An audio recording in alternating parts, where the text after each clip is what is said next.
Hello, welcome, and thank you so much.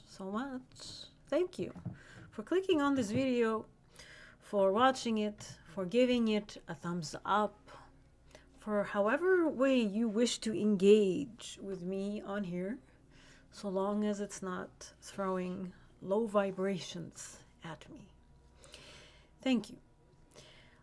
The last live stream I did was about divine vanity. As soon as I completed recording that stream, within a few days, I got a massive message, download, whatever you want to call it, intuitive hit. And it still was tied in with vanity. And it stemmed from my study of Sufism. I'm on to my fourth of 6 textbooks, which are, there's another 6, but they haven't been published yet. So it's 12 textbooks that I'm hoping to get through, and I'm truly enjoying it. I'm savoring every moment. Yeah, I can't even begin to tell you. Anyhow, so I was reading my 4th textbook yesterday, and I came across this phrase, and this phrase was, vanity is the only veil which hides God from our sight. Before I get into the live stream content itself and the little discussion, because as soon as I read that phrase, it's like the floodgates opened and like message upon message upon message started to come through. The interesting part is, before I started reading, I asked the universe to make me read something that will alter me. And that I had to put the book aside, because when I begin to receive messages and communication, it's too much on my system. Like, I was crying on and off. I was just sort of a mess, and I kept having to take notes because I don't want to forget. And this is what I will be reading to you on and off, or at least referencing. I'd like to expand a little bit, and I'd like to sort of go ad lib, as they say. Conceit, pride, false vanity, which is very different from divine vanity, which was my last live stream. This is the opposite. False vanity is the vanity of this world, of this realm. It is the conceit, it is the egotism, it is the narcissism. It is everything our world is comprised of, and we see it as normal. But it's literally in every system, in every culture. It is, I guess it's because we are human. And it's part of our challenge, if you may, in this world. We are a species that is designed to come on here, to populate and function and do whatever it is we do in this world, on this planet, with a problem that we don't see as a problem, because that problem integrates itself into our being, and that is the ego. And I want to be very, very clear. I am not religious. I'm not from, well, I come from a radical Islamic background, but I am not religious. I was irreligious for a very, very prolonged period of time until I spiritually woke up. And even now, I still do not consider myself religious. I consider myself spiritually awakened.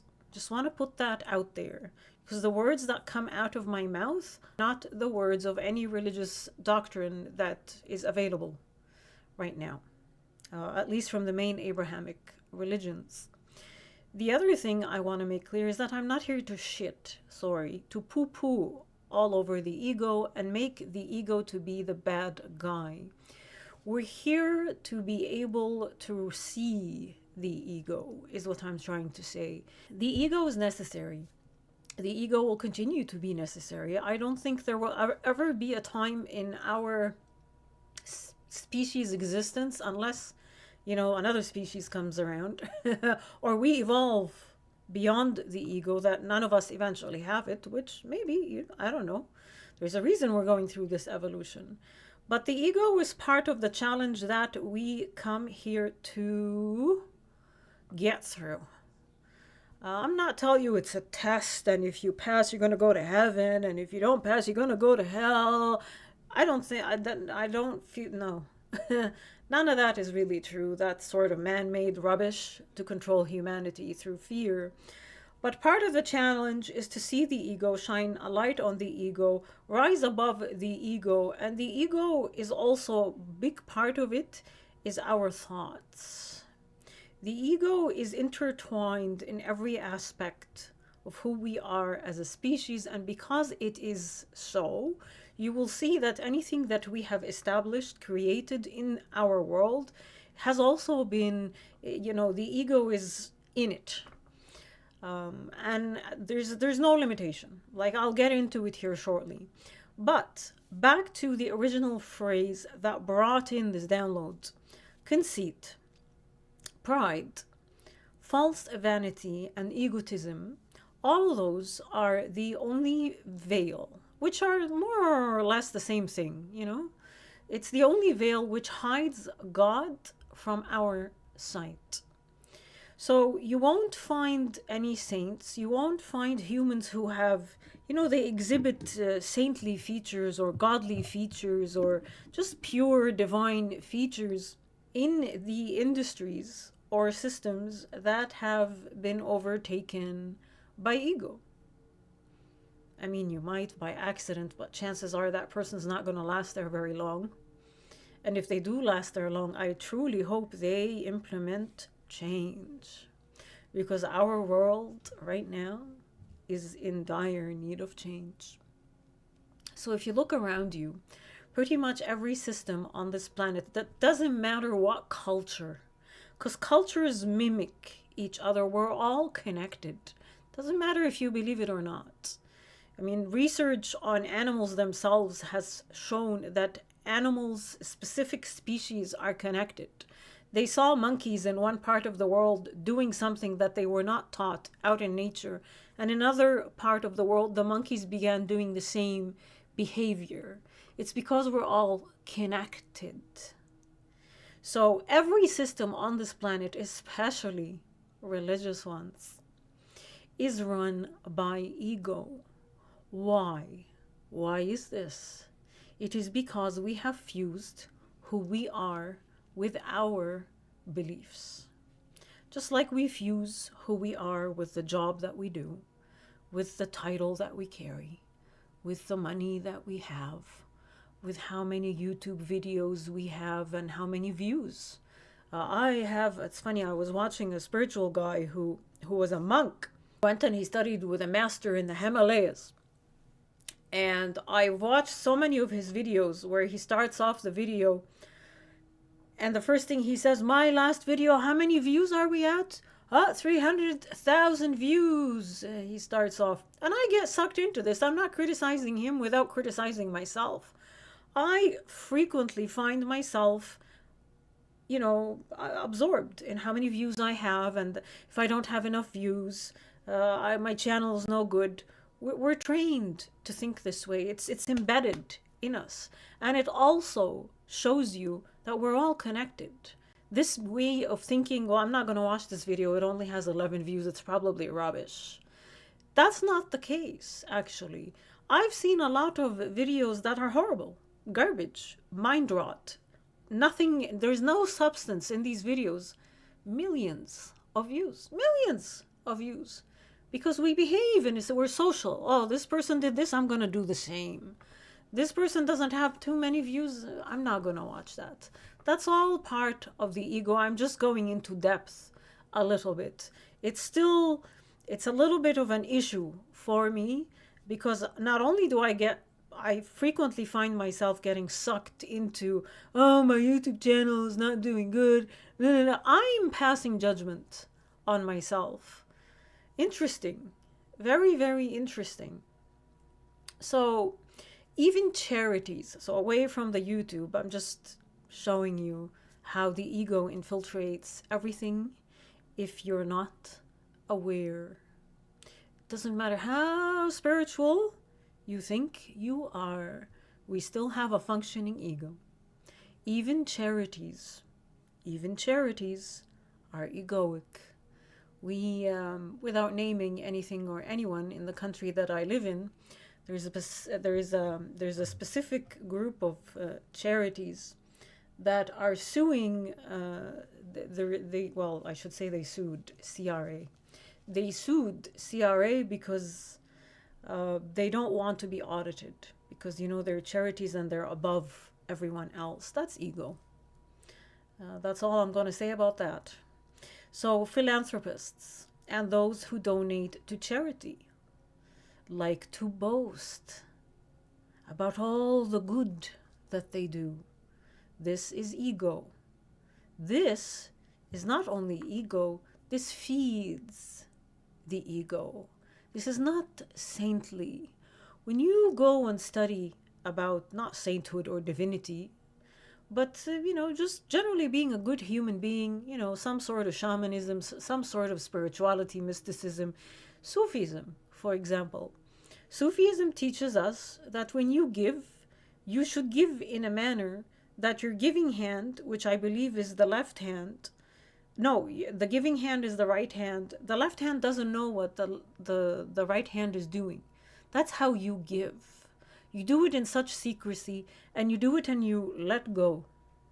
You do it. It's funny. I'm reminded of the country that I live in. They have this thing with opening doors, which is probably not unique to this country. It's probably something in a lot of Western countries. But if somebody opens the door for you, which is more of an obligation at this point, you don't do it out of being nice or kind. People expect you to do it.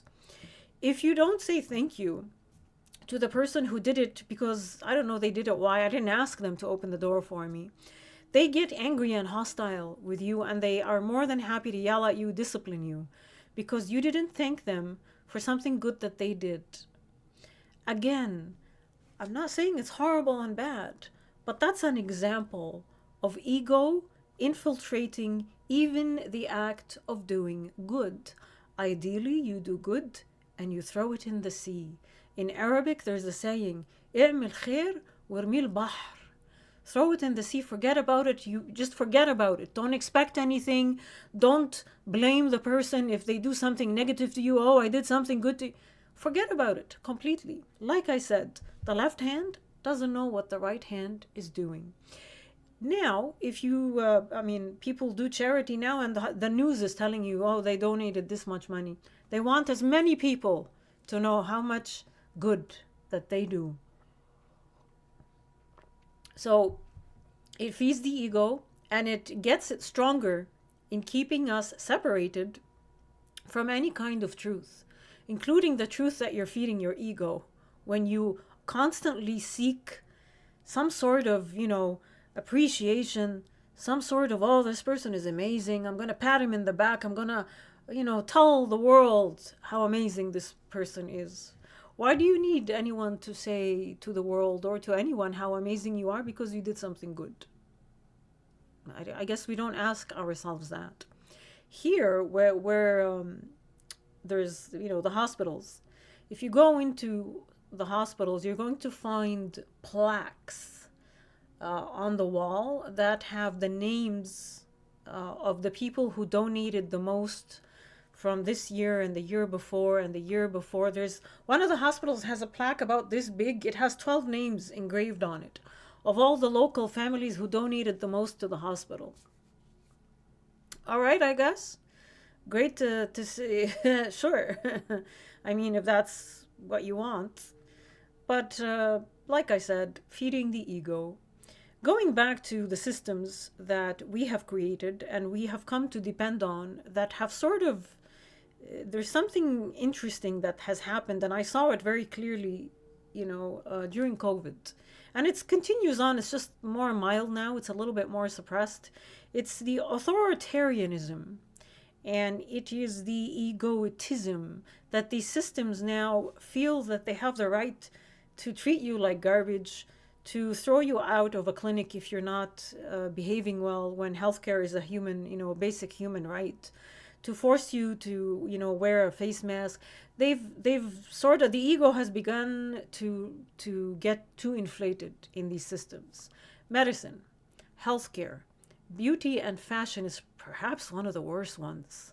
Law and civil rights. Ooh, that one. Government, oh dear Lord, that one. science, education. The list is endless of all the egoic structures that are more than happy and more than willing to crush you should you challenge them in their authority, in what they stand for, in what it is that they are doing. When was the last time you saw anybody successfully sue, I don't know, a judge, a hospital, any of these systems? Good luck, especially if you're just one individual. Usually you need a class action lawsuit to even touch them. But that's another story. So the only thing stopping mankind from meeting God is the ego. The ego that is in everything we do as a species, because that's the way the world is designed. I'm not here to guilt and shame anyone for having an ego. God knows mine ran the show for a good 45 years of my life. So, but I have to give it, I have to thank my ego because it delivered me safely to, I guess, my higher self. It's in our money and our financial systems. You see the classes in every society. There's a system of classes. These people only, doctors only associate with doctors, lawyers only associate with lawyers, rich people only associate with rich people. These people, the elites, here in Canada, it's the Laurentian elites. You can't even look at these people. It's the people who are mostly in government. And it's a class of people who carry, and it's visible, a significant disdain for anyone who is they consider to be less than them or below them.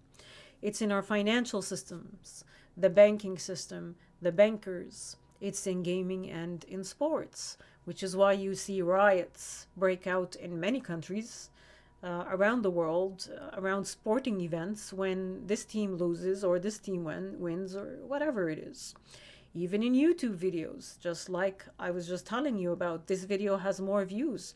Oh, that must be an excellent creator, and this creator will stand. I've watched people, on YouTube with their channels, they have a decent following. One guy has 150, the other lady has 45, one guy has 50. Each and every one of them, I have 50,000 subscribers to my YouTube channels. I have, look at this video, it has 5,000 views, and they'll show you, like they'll talk about it. I'm like, wow, you have an entire YouTube channel telling us how amazing your YouTube channel is. Wow, all right, good for you. What else do we have ego in that I can give you examples about? It really honestly doesn't matter. It doesn't matter. Like, if you understand what I'm talking about, you can even start with yourself and see where your ego is. We all have it. I know I do. I have it with regards to my looks, but I'm aware of it. I'm quite aware. I don't get fillers. I don't get Botox. I don't, I get questioned frequently, like, how are you? Like, how are you 49 years old? Yes, it's a nice boost to the ego. My ego feels it. My ego likes it. But I like to humble myself. And I don't like to go get fake shit done to myself and then pretend that I'm something that I am not. I tame my ego. I look after myself and my body care, including the care of my skin, the care of my hair. I don't do it from an egoic space. I do it because I love who I am. And I want to always look good. And the vessel that carries my soul, I want it to be in tip-top shape. And I want it to be positive to look at. I don't necessarily want to be picture perfect, but I want to be able to reflect my beautiful soul, because that's how I feel about my soul. And that's where you go from being egotistic and fake to being more, you operate from a place of purity, I guess. Not telling you that I'm pure and I'm an angel, and that's ego as well.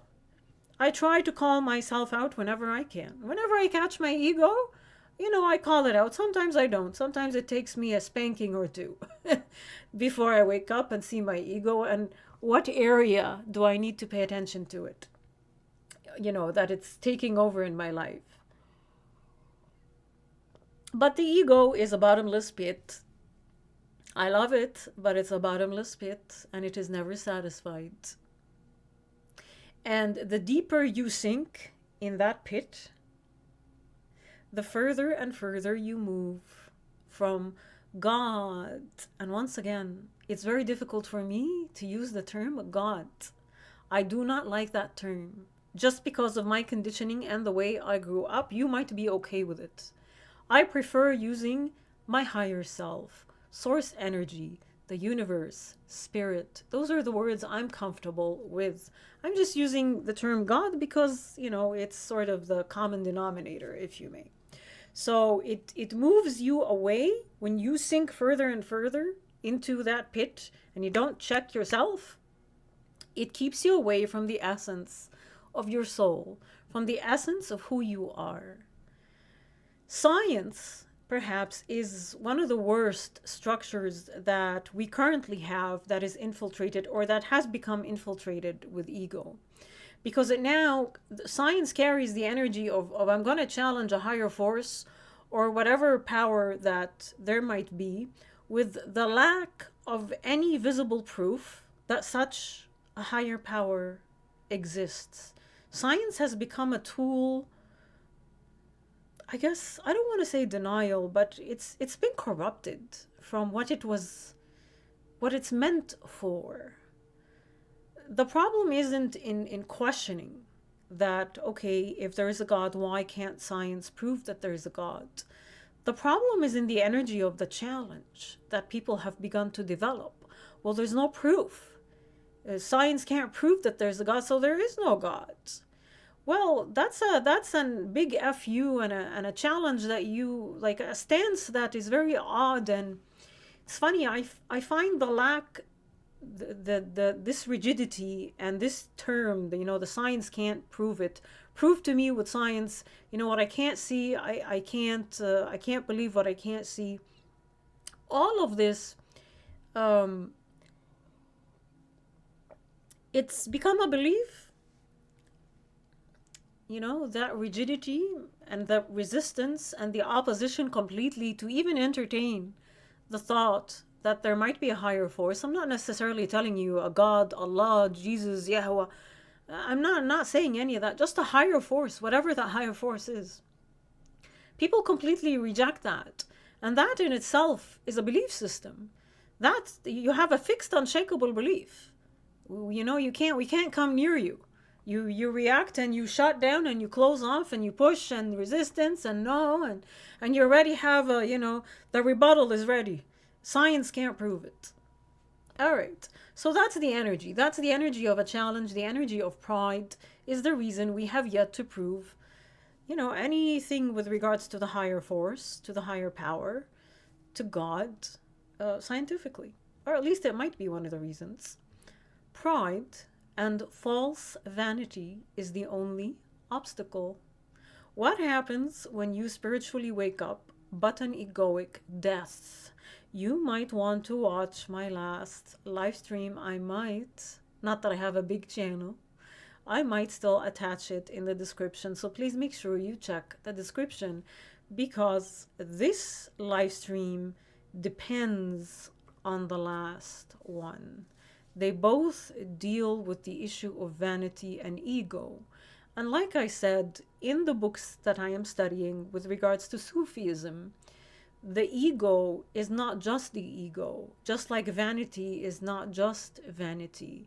There is the true ego, which is associated with divine vanity, and there is the false ego, which is associated with false vanity. False ego, false vanity are of this world, are of this realm, and are what plague humanity and separates humankind from seeing, meeting, or anything that is of a higher power, God. Divine vanity, true ego are your true essence, who you truly are inside here, this dimension, not this dimension. And then I had a little thing or an example of how most humans, most of us, are intoxicated with life. And when you're intoxicated with life, your ego is sort of is running the show. Intoxicated with our own egos, which blinds us a lot, by the way. The vision that comes to me is a horse or some sort of animal that's pulling a cart. You know how they put blinders on it to keep it sort of tunnel visioned? It can only see the path in front of it. And that's very similar to the way we are born and raised in this world. We're not tuned to anything that is not right in front of us. We have blinders on, and the ego adds. It really narrows the scope of our vision. And when the ego begins to die, little aspects of the ego, egoic death, those blinders come off. And you begin to see the whole picture. But that's just sort of a visual, if it can help you. The blinders that are on the horse doesn't allow it to see anything else except what's directly in front of it. So one of the ways you can sort of check yourself to see if you operate from a place of ego, if you're not really 100% sure, although the ego wouldn't probably allow you to be watching this live stream up to this point. But how do you treat people around you? Regardless if they're close to you or distant from you, just generally people, do you treat them with disdain? Do you have issues with them? Is there a lot of hatred? There's a lot of anger, animosity, jealousy? Is there a lot of you want to mock people, you want to laugh at them? Is there a lot of resistance? What do you feel inside when you interact with human beings? Are your defenses constantly up? That kind of helps. It's like a compass. It'll signal to you, okay, I might be operating from a very egoic place. If this is, my interactions with human beings are very difficult, and I'm constantly sort of running into walls with people, or I can't be myself around people. I have to hide who I am or pretend to be someone else completely just to fit in. So we become too drunk on ego to focus, to see, or to hear the subtleness of the internal divine messaging that we might receive.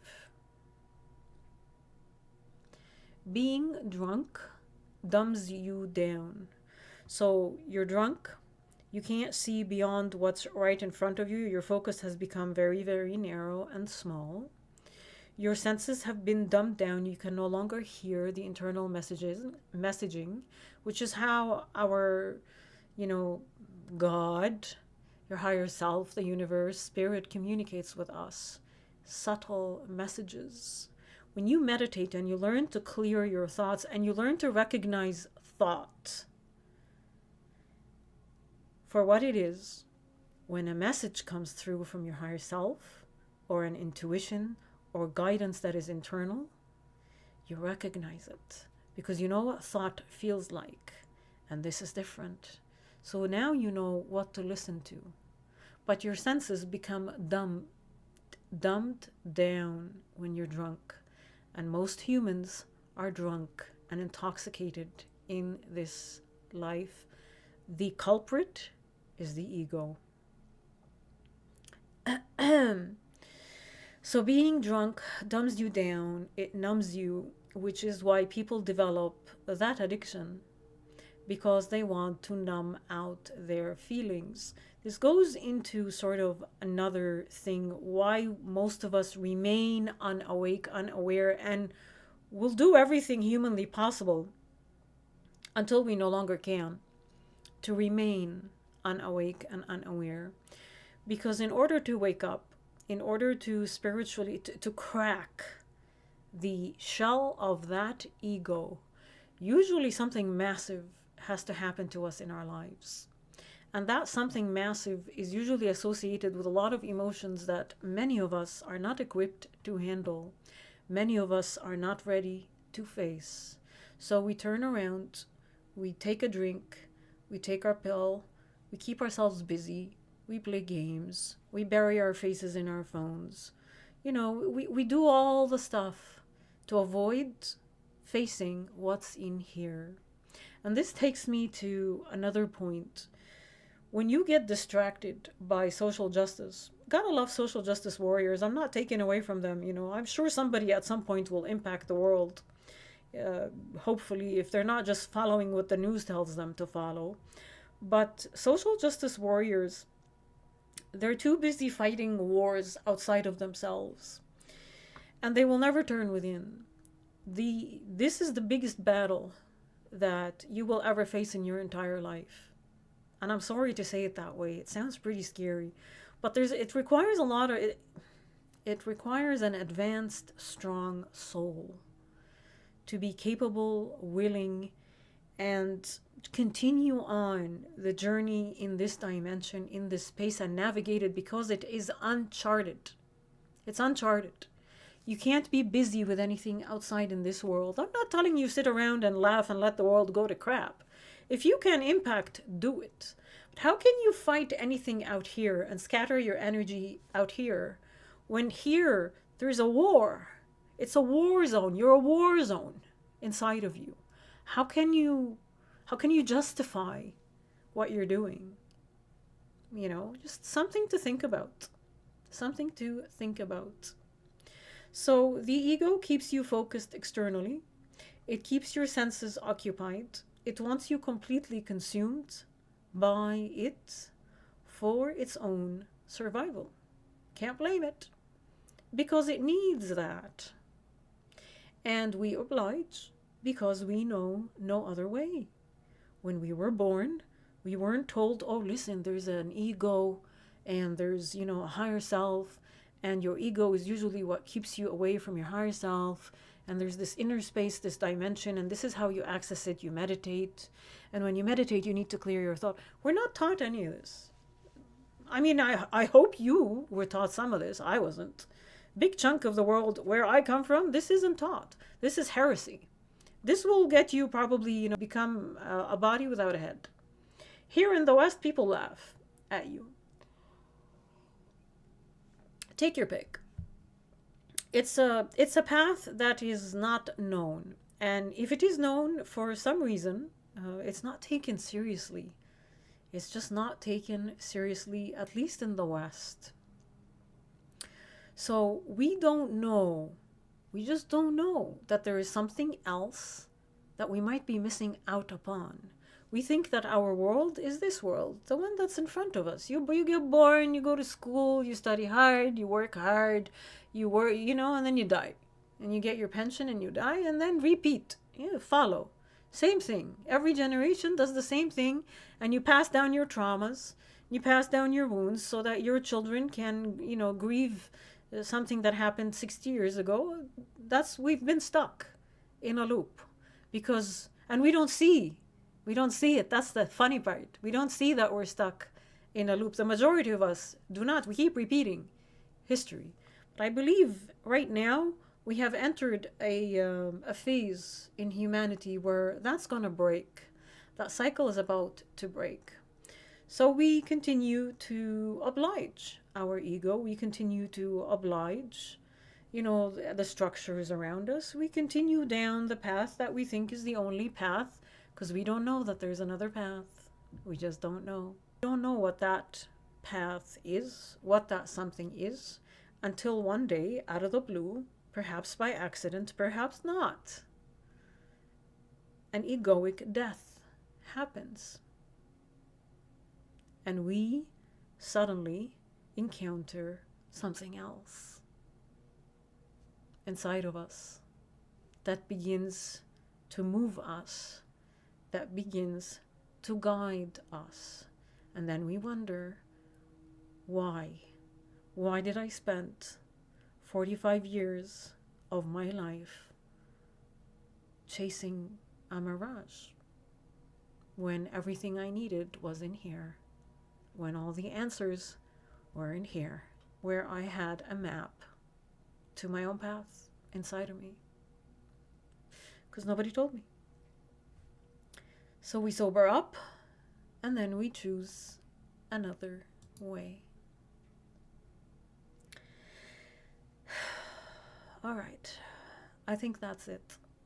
There's another live stream after this one, and it probably will have to be pre-recorded as well, because I got a lot of sort of heavy-duty messages, and in order to deliver them the way they're supposed to be delivered, I would rather not have any distractions or the, I guess, stress of being live.